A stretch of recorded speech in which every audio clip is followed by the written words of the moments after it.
진짜 환장하겠네요. 여기는 일본 오사카의 한 카페.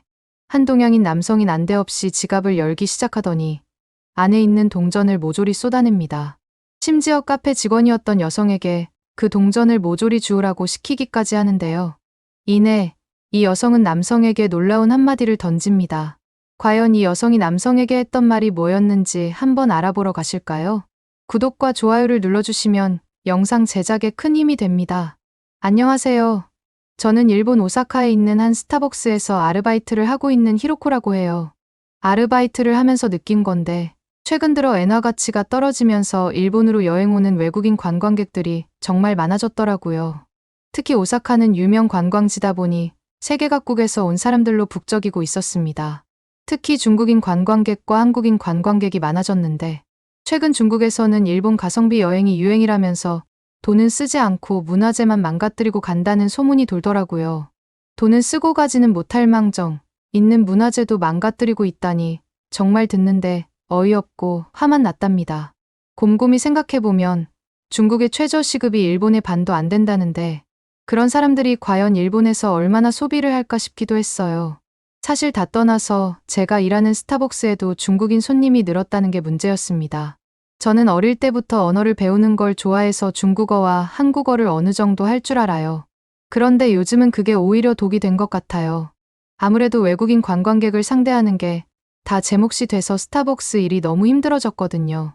대다수의 중국인 손님들이 카페에만 왔다 하면 진상을 부리고 가는 바람에 몸도 마음도 지쳐가고 있었습니다.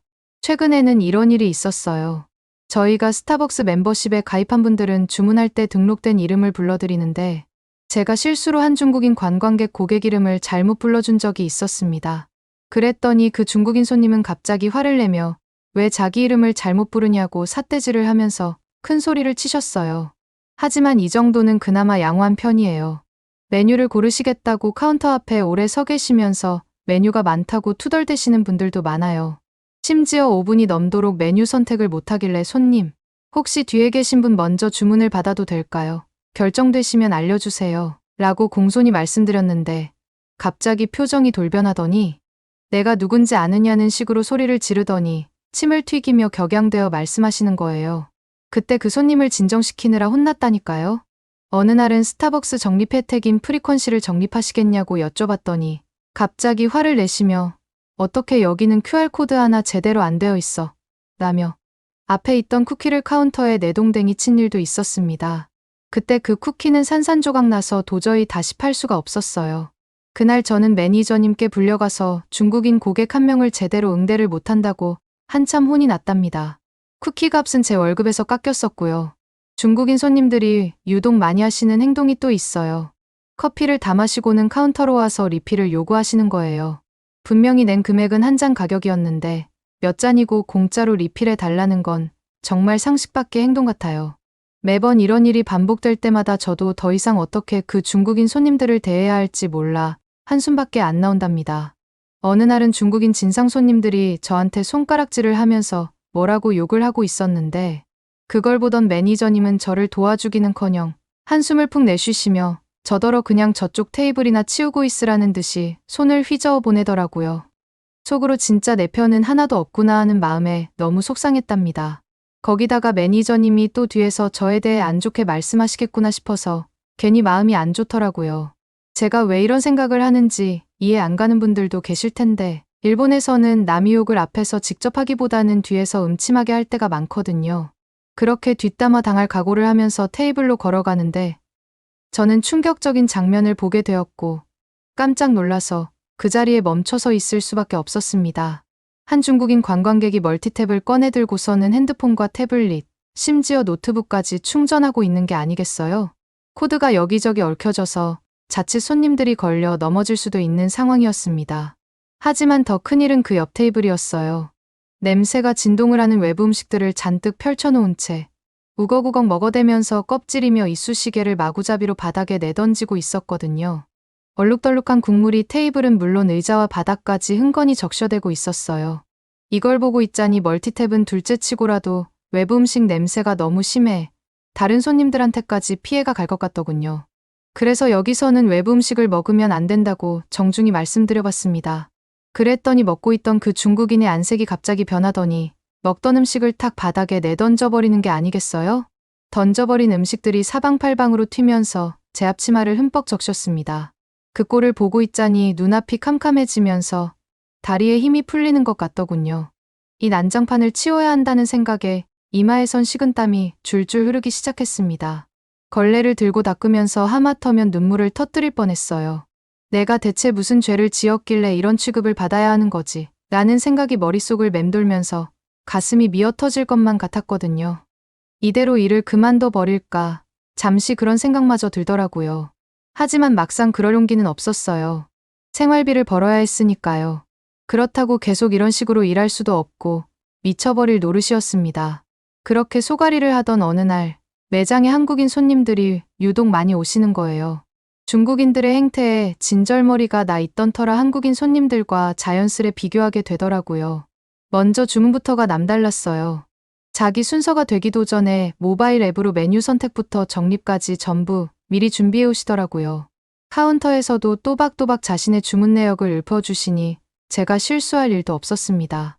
특히 단체로 오시는 손님들은 더더욱 놀라울 뿐이었어요. 여러 명이 빽빽이 줄을 서서 기다리시는데도 마치 약속이나 한 듯 질서 있게 움직이시더라고요. 그중 한 분이 대표로 나서서 모든 사람들의 주문을 조사해 주니 저로선 일일이 받아 적을 필요도 없이 그냥 내용만 확인하면 됐어요. 정말 빠르고 효율적으로 일을 처리할 수 있었습니다. 또 하나 신기했던 건 한국인들 중 열의 9은 아이스 아메리카노를 주문하신다는 거예요. 이게 왜 신기하냐고 궁금해하실 분도 계실 텐데 한국인분들은 한겨울에도 아이스 아메리카노를 찾으셨거든요. 영하의 날씨에도 꿋꿋이 차가운 음료만 찾으시는 게 너무 신기했어요. 알고 보니 한국에는 얼어 죽어도 아이스 아메리카노라는 뜻의 얼죽아라는 신조어가 있다더군요. 저는 그 얘기를 듣자마자 왜 한국인들이 겨울에도 얼음이 동동 띄워진 아메리카노를 마시는지 이해돼서 빵 터진 적이 있었답니다. 그리고 한국인 손님들의 주문을 받을 때마다 가장 놀랐던 부분이 있는데요. 바로 암산 실력도 계산기만큼 뛰어나다는 거예요. 한 번은 제가 중국인 단체 관광객이 다녀간 후 정신없어 한 적이 있었거든요. 그래서 집중을 제대로 못하고 메뉴 주문을 잘못 받고 잘못 계산해서 돈을 요구한 적이 있었어요. 중국인 손님들이었다면 악을 쓰며 난리를 피웠겠지만 한국인 손님들은 웃는 얼굴로 친절하게 잘못된 부분을 말씀해 주시더군요. 그때 또 어떤 잔소리를 들을까 두 눈 질끈 감고 있었는데 따뜻하게 대해주셔서 감동을 받았던 기억이 나요. 그뿐만 아니라 한국인 손님들 특유의 특이한 습관도 정말 많아요. 예를 들어 주문하실 때마다 물티슈를 몇 개씩 요청해서 챙겨가시더라고요. 한두 분도 아니고 대다수의 한국인분들이 그러시길래 너무 궁금해서 몰래 관찰해봤습니다. 가만히 지켜보고 있는데 그 물티슈로 생각지도 못한 행동을 하고 계시더라고요. 바로 자리에 앉기 전 테이블은 물론 의자까지 구석구석 닦으시는 게 아니겠어요? 휴지로 먼지를 쓱싹 문지르시더니 깨끗해진 자리에 엉덩이를 살포시 내려놓으시더라고요. 심지어 가실 때도 흔적 하나 없이 자리를 원상복구 시켜주시는 세심한 모습까지 보여주시니 저는 감탄할 수밖에 없었습니다. 그런 모습을 보면서 들었던 생각은 한국인들은 정말 청결의 진심이구나 싶었어요. 그래서 코로나 때도 다른 나라보다 훨씬 빨리 극복을 할 수 있었던 거겠죠? 물론 한국인 손님들을 상대하는 게 늘 즐겁기만 한 건 아니에요. 저도 사람이다 보니 이해가 안 되거나 당황했던 적이 몇 번 있었거든요. 그중 하나는 메뉴에도 없는 숨겨지다시피 한 음료를 주문하시는 분들이 계시다는 거예요. 물론 스타벅스에서는 원하는 대로 커스텀해서 마실 수 있는 건 사실이에요. 하지만 그런 빈도수가 잦지는 않죠. 그렇게 커스텀해서 주문하는 메뉴에는 재료가 많이 들어가 손이 많이 가서 좀 늦게 나올 때가 있어요. 그럴 땐 어떻게 알고 귀신같이 와서 음료 나오려면 얼마나 더 기다려야 하죠? 라고 물으시더라고요. 그래도 한국인 손님들은 중국인 손님들과 다르게 늦어지는 경우의 상황을 설명해주면 잘 기다려 주신답니다. 어떤 날은 한국인 손님들처럼 음료를 커스텀해서 마시면 무슨 맛이 나는지 궁금하더라고요. 그래서 도전해보기로 했죠. 스타벅스에서 일을 할 때엔 하루에 한 잔씩 먹고 싶은 음료를 마실 수 있거든요. 일하다 보니 시간이 남아서 한국 손님들이 많이 요청하시는 커스텀 메뉴를 기억했다가 마셔본 적이 있었는데 정말 왜 맛있는지 알겠더라고요. 그때 바로 왜 한식이 전 세계적으로 유명한지 바로 이해가 갔다니까요. 음료도 이렇게 맛있게 해먹는데 음식은 오죽하겠어요? 그렇게 정신없이 일하면서 사람에 치여서 살다 보니 문득 해외여행을 가고 싶다고 생각했답니다. 하지만 엔화 가치가 뚝뚝 떨어지는 바람에 선뜻 발걸음을 떼기가 망설여지더군요. 해외로 나가자니 주머니 사정이 넉넉하지 않았거든요. 그래서 국내 여행을 가야 하나 고민을 하고 있었습니다. 그런데 그때 절친 나오미가 문자를 하나 띡 보내는 게 아니겠어요? 뭔가 싶어서 바쁜 와중에 급하게 봤는데 엄청나게 할인하는 항공권이더라고요. 자세히 보니 일본에서 부산으로 가는 편도 티켓이었습니다. 가격을 보고 눈이 휘둥그레졌다니까요. 진짜 망설일 이유가 없었어요. 급하게 화장실로 가서 나오미한테 제 것까지 결제해달라고 했습니다. 저희는 그렇게 총 6박 7일 일정으로 부산과 서울 여행을 계획했어요. 여유롭게 부산에서 지내다가 KTX를 타고 서울에 가는 여행 루트였습니다. 저는 비행기 티켓을 예약하는 순간부터 잠이 오지 않을 정도로 들떠 있었어요. 여행 당일 저희는 한국행 비행기에 올랐고 1시간 남짓한 비행 끝에 김해국제공항에 도착했답니다. 일본이 생각보다 한국과 엄청나게 가까워서 놀랍더라고요. 입국 심사를 마치고 짐을 찾아들고 밖으로 나오자 한국으로 여행 온 게 실감나더군요. 저희가 도착한 곳은 먹거리 천국이라는 부산이었고 제일 먼저 향한 곳은 자갈치 시장이었어요. 크고 작은 통에 가득 담긴 해산물들이 싱싱하게 펄떡거리더라고요. 이곳저곳을 둘러보며 신선한 조개며 문어며 건어물들을 구경했어요. 그렇게 시장을 둘러보던 중 눈에 띄는 게 있었습니다. 천장에 매달린 커다란 전광판인데 알록달록한 불빛을 내뿜고 있더라고요.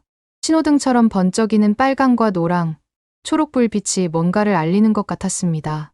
뭐라고 써 있는지 궁금해서 글자를 읽어보려고 열심히 쳐다봤답니다. 불빛이 무엇을 의미하는지 너무 궁금했거든요. 그런데 글을 읽어내는 순간 머리끝까지 얼어붙는 느낌이었습니다. 알고 보니 그 전광판은 수산물의 방사능 오염도를 표시하는 거였더라고요. 일본 후쿠시마 원전 사고의 여파로 한국에서도 수산물 안전에 대한 걱정이 큰 것 같아 보이더군요. 그래서 사람들을 안심시키기 위해 실시간으로 수산물의 방사능 검사 결과를 알리고 있었던 거였고요. 쥐구멍이 있으면 숨어버리고 싶은 심정이었습니다. 일본인으로서 그렇게 미안한 순간이 없었어요. 일본 후쿠시마에서 터진 원전 사고 때문에 이웃나라 사람들까지 불안에 떨어야 한다니 일본에 있을 때는 전혀 생각하지 못한 부분이었으니까요. 후쿠시마 원자력 발전소 사고 이후로 몇 년이 지났는데도 일본에서는 여전히 방사능 관련 뉴스가 끊이질 않잖아요. 연예인이 방사능에 오염된 음식을 먹고 쓰러졌다 하는 보도도 심심찮게 접할 수 있고요. 그런데 그 피해가 이웃나라까지 미치고 있다는 걸 알게 되니 죄책감에 온몸이 무거워지더라고요. 복잡한 생각에 잠겨 걷다 보니 어느새 해운대 해변에 도착했어요. 에메랄드빛 바다가 출렁이는 모습을 보는데 기분이 정화되는 느낌이었습니다. 그때 멀리서 눈에 띄는 것이 있었어요. 해변을 따라 늘어선 초고층 빌딩들이었습니다. 햇살을 받아 번쩍이는 유리창과 굉장히 높고 웅장한 외관이 압도적인 느낌을 주더라고요. 솔직히 이런 거 보면 일본이 한국보다 건축 기술이 딸리나 싶은 생각이 들었어요. 일본에서 가장 높다고 알려진 도쿄의 스카이트리도 솔직히 높이만 좀 높을 뿐이지 빌딩이 아니라 전망대에 가까운 형태거든요. 해운대에 있는 높은 빌딩들은 스카이트리 못지않은 높이를 자랑했습니다. 게다가 하나의 건물만 그렇게 높은 게 아니라 여러 건물들이 스카이트리 수준의 엄청난 높이인 걸 보고는 한국의 건축 수준은 정말 대단하다고 생각했답니다. 문득 저 빌딩 안에서는 사람들이 뭐하고 있을지 궁금해서 찾아보니까 대부분 아파트라는 거 아니겠어요? 한국 아파트가 엄청 발전되어 있다는 얘기를 듣긴 했지만 이 정도일 줄은 몰랐답니다. 아파트들을 빤히 바라보고 있는데 문득 저 빌딩들 꼭대기에서 아래를 내려다보면 어떨지 궁금해지더라고요. 이 생각을 나오미한테 말을 했는데 나오미가 지금 저희가 갈 곳이 저곳이라고 하는 거 있죠? 나오미는 저 아파트 안에는 해운대를 한눈에 담을 수 있다는 카페가 있다고 했어요. 그것도 아무 카페가 아니라 세계에서 가장 높은 곳에 위치한 스타벅스라는 거예요. 제가 또 스타벅스에서 일하는 만큼 스타벅스에 안 가볼 수 없잖아요. 그래서 바로 LCT 아파트에 있는 스타벅스로 향했답니다. 엘리베이터 문이 닫히고 금세 올라가기 시작했어요. 귀가 멍멍해질 정도로 빠른 속도에 숨이 턱 막혔습니다.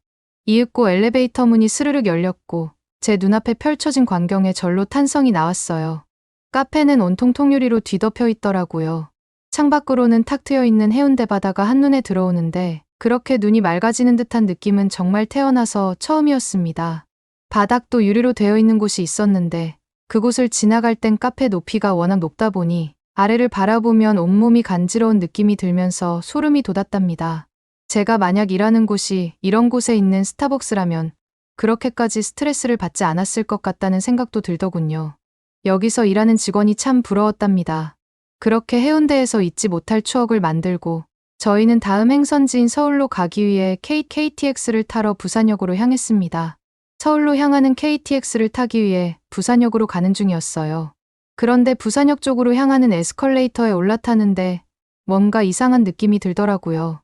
자세히 보니 에스컬레이터가 평소보다 훨씬 느리게 움직이는 거 아니겠어요? 처음에는 뭐지? 고장난 건가? 라는 생각이 들더군요. 하지만 제 착각임을 깨달았습니다. 모든 에스컬레이터가 일정한 속도로 느릿느릿 움직이고 있었거든요. 한국 하면 빠른 속도와 효율성을 중시하는 빨리빨리 문화가 떠오르잖아요. 그런데 정작 에스컬레이터는 느긋하게 움직이니 정말 이해할 수가 없었습니다. 저는 에스컬레이터를 보면서 나오미한테 한국에도 거북이 같은 게 있네? 하면서 막 웃었는데 나오미는 다 뜻이 있는 거라고 그렇게 웃을 일이 아니라고 하더라고요. 한국은 모든 게 빠른데 에스컬레이터 속도만큼은 느린 이유가 따로 있다는 거 아니겠어요?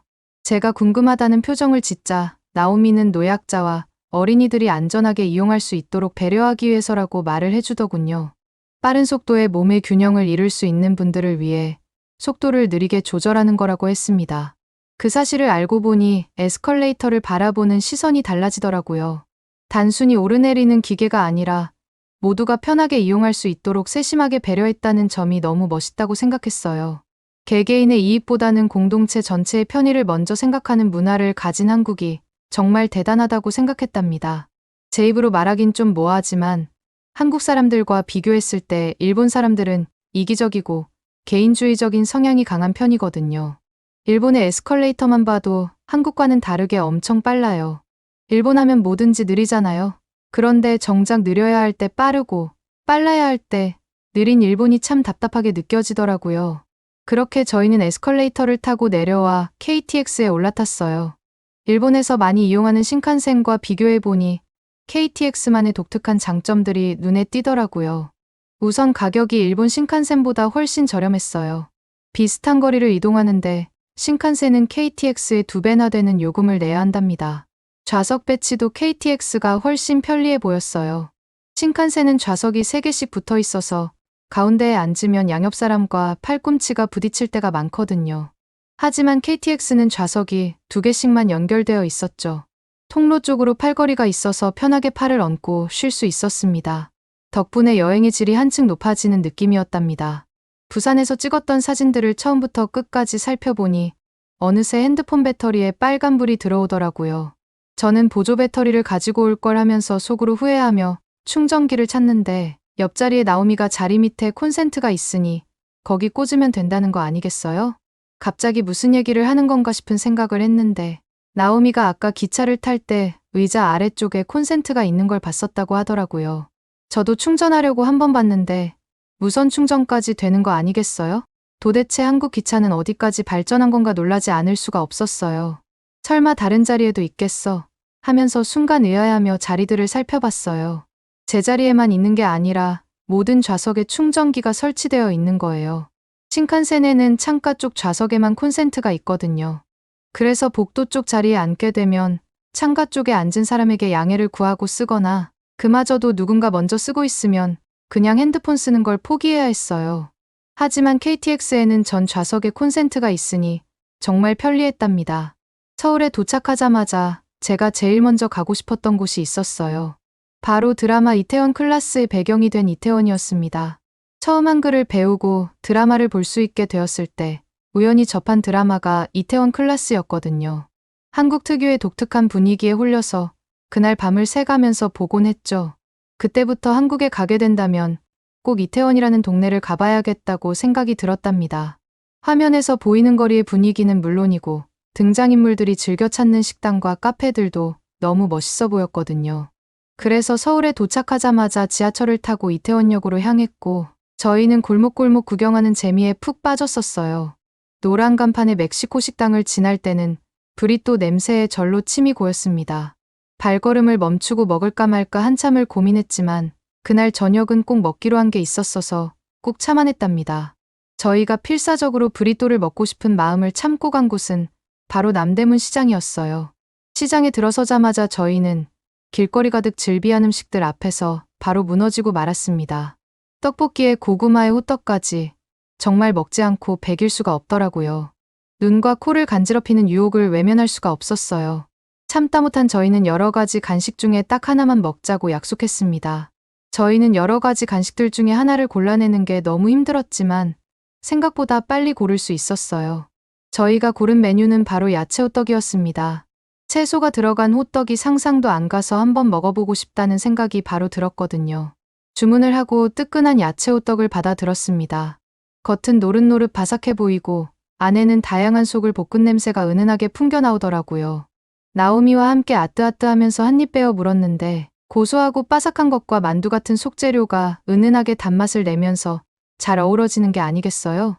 호호 불어가며 순식간에 호떡을 해치운 저희는 칼국수집으로 향했답니다. 저희는 바지락 칼국수 2인분을 주문했는데 나온 그릇을 보고 깜짝 놀라지 않을 수가 없었어요. 대접만한 양푼이에 가득 담긴 칼국수는 4명은 먹어야 할 것 같은 양이었거든요. 칼국수를 한 입 떠먹어보자 입안 가득 담백하고 진한 국물 맛이 퍼졌습니다. 숟가락으로 바지락을 건져 먹으니 쫄깃함이 전해지더라고요. 면과 고명, 해산물이 어우러진 칼국수 한 그릇에 저희는 절로 미소가 지어졌습니다. 저는 이어서 칼국수와 함께 나온 김치를 집어먹었는데 김치가 은은하게 달콤한 맛이 나는 거 있죠. 제가 생각한 김치는 새콤달콤한 맛이었는데 전혀 다른 맛이 나더라고요. 나중에 안사실이었는데 제가 먹었던 건 김치 겉절이였습니다. 아삭아삭한 배추에 달짝지근한 양념이 버무려진 겉절이는 칼국수와 찰떡궁합이었어요. 은은한 매콤함과 달콤함이 입맛을 돋궈주니 자꾸만 손이 가더라고요. 나오미와 저는 시간 가는 줄 모르고 먹고 또 먹었습니다. 맛도 맛이지만 정성이 가득 담긴 음식 앞에서 행복하지 않을 수가 없었거든요. 그 이후로도 저희는 서울에서 즐거운 나날을 보냈지만 일본으로 돌아가지 않고 한국에 계속 있고 싶은 마음을 꾹 참고 일본으로 돌아올 수밖에 없었답니다. 돈을 벌어야 이런 여행을 다시 또 올 수 있잖아요. 힘겹게 여행해서 돌아온 저는 다시 일상으로 복귀했어요. 한국에서의 즐겁고 뜻깊었던 시간들이 아직도 생생한데 어느새 스타벅스 카운터 앞에 서 있더라고요. 그날도 중국인 관광객들이 저희 매장에 몰렸고 정신없이 일을 하고 있었어요. 중국인 손님 하나가 제 앞에 불쑥 다가왔습니다. 그런데 제가 얼마를 결제해야 하는지 얘기하니 갑자기 품에서 꺼낸 지갑을 요란한 소리를 내며 카운터에 탁 내려놓더군요. 순간 뭐 하는 건가 싶었죠. 그 중국인 손님은 이어서 자기 지갑에 있는 동전들을 탈탈 쏟아내더니 알아서 골라가라면서 팔짱을 끼고 저를 째려보는 거 아니겠어요?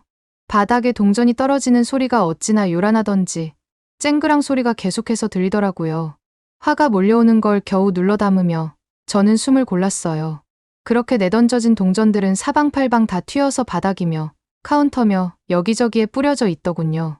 그 와중에 매니저는 제가 한심하다는 듯 한숨을 푹 쉬며 저한테 빨리 동전을 줍지 않고 뭐 하느냐고 째려보면서 손짓을 보내는 게 아니겠어요? 그 순간 저는 도저히 참을 수가 없었습니다. 한계에 다다랐다는 느낌이 들었거든요. 저를 알게 모르게 괴롭힌 매니저부터 끊임없이 진상을 부리는 중국인 관광객들까지 더 이상 상대하고 싶지 않다는 생각이 들더군요. 그래서 저는 그 자리에서 계산할 수 없으니 알아서 하시라고 얘기하고 매니저의 눈을 똑바로 쳐다보면서 말했습니다. 지금부터 그만두겠다고 말이에요. 저는 그렇게 퇴사 통보를 했고 앞치마를 획 벗어 카운터 위에 올려놓았습니다. 그리고 한치의 망설임도 없이 매장을 성큼성큼 빠져나왔어요. 언젠가는 이런 순간이 다가올 거라 생각했는데 그게 그날이 될 줄은 몰랐답니다. 그런데 이상하게 떨리기는커녕 설레는 거 있죠? 게다가 더 이상 끔찍한 괴롭힘에 시달리지 않아도 된다는 사실이 그렇게 짜릿하더라고요. 차라리 잘 됐다는 생각을 했어요. 지금부터 한국 여행하면서 진짜 제가 뭘 하고 싶은지 찾으면 좋겠다고 생각했으니까요. 가능한 한국에 정착해서 제대로 된 직업을 가져보고 싶은데 어떤 직업이 좋을까요? 추천해 주시면 감사하겠습니다. 오늘의 사연은 어떠셨나요? 오늘의 사연이 마음에 드셨다면 구독과 좋아요를 눌러주세요. 구독과 좋아요는 더 좋은 사연을 소개해드리는데 큰 힘이 된답니다. 긴 영상 시청해주셔서 감사합니다. 오늘도 행복한 하루 보내세요.